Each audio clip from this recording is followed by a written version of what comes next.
Good morning, ladies and gentlemen. What's been your occasion?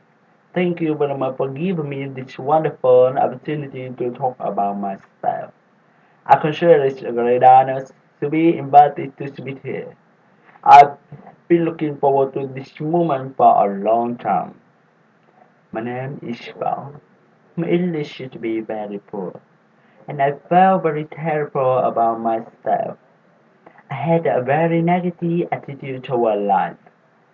I even consider myself a total failure.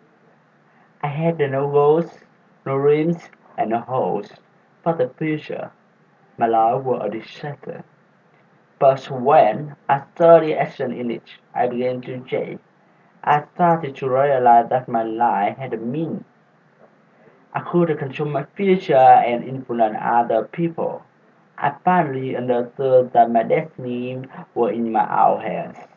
My past doesn't equal my future. I learned that the purpose of life is to accept challenges and surpass my limits.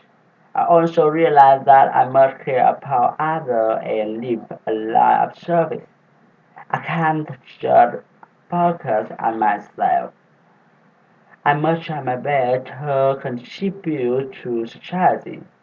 The more people I help, the more successful I am.